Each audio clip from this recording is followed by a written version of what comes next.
Alors d'abord, je dirais que je suis papa de 5 enfants, de 22 à 1 an, c'est la première chose. Et puis ensuite, dans ma vie professionnelle, ça fait 25 ans que je suis dans la multigestion et j'ai eu essentiellement 3 employeurs. La Banque du Louvre, devenue plus tard HSBC Private Bank, Edmond Rothschild, évidemment, et Fundesis, aventure plus entrepreneuriale depuis maintenant un peu plus d'1 an.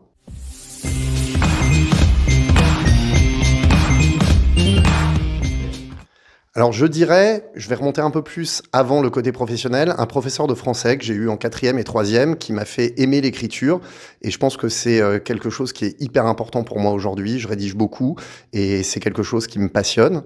La deuxième personne, c'est Guillaume Dard qui était le patron de la Banque du Louvre quand j'ai commencé en 99 et qui m'a donné la chance de démarrer en asset management à un moment où il y avait beaucoup de mouvements dans l'industrie.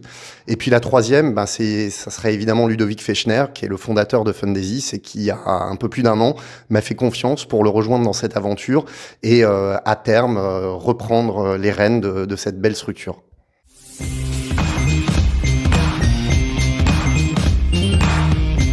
Là, je parlerai d'Edmond Rothschild, puisqu'en 2014, le patron d'Edmond Rothschild Asset Management m'a fait venir dans son bureau et m'a dit « Écoute, Gérald, il se passe beaucoup de choses en ce moment dans le groupe, notamment en Suisse, où la multigestion bouge beaucoup.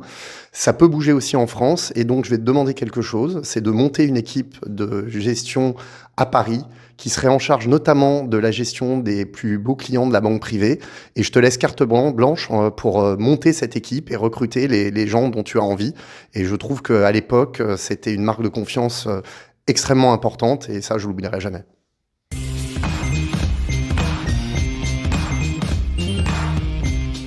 Alors, c'est dur à dire, hein, le mantra, c'est toujours compliqué. J'aurais peut-être une petite phrase qui alertera les fans de Star Wars, qui était Do or do not, there is no try. Je traduis, fais ou ne fais pas, il n'y a pas d'essai. Et ça, c'est important. Je pense qu'il faut toujours y aller dans la vie. On peut essayer, bien sûr, mais la finalité, c'est de faire, de réussir. Je marche aussi beaucoup à l'intuition.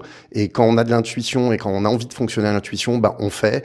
Et parfois, on voit ce qui se passe après, mais en général, c'est la bonne chose à faire.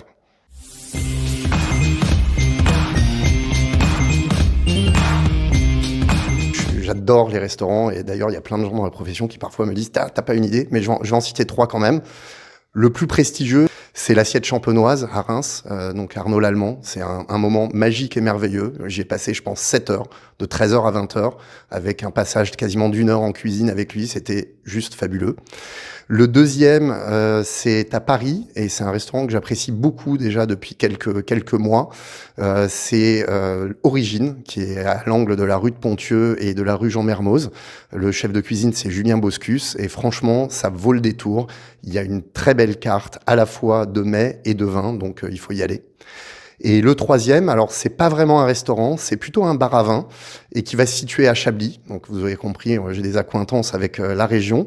Et c'est le Chablis Wine Note qui a une carte de vin fabuleuse. En cuisine, il y a 2 Japonais qui cuisinent aussi très bien.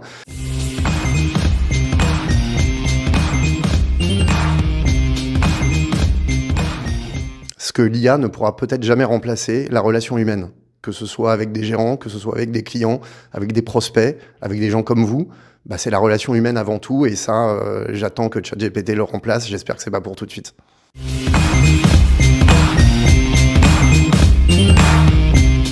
Alors, les actions. Donc, plus on a de temps, plus il faut être en action. Même si l'année peut être un peu compliquée, vu tout ce qu'on a vu sur cette fin d'année un peu plus difficile, avec des marchés qui savent pas trop où aller, entre l'inflation qui peut revenir aux États-Unis, un Trump qui va prendre ses fonctions. Mais globalement, les actions devraient quand même bien s'en sortir, même si ça sera peut-être pas aussi extraordinaire que l'année qui s'achève en ce moment.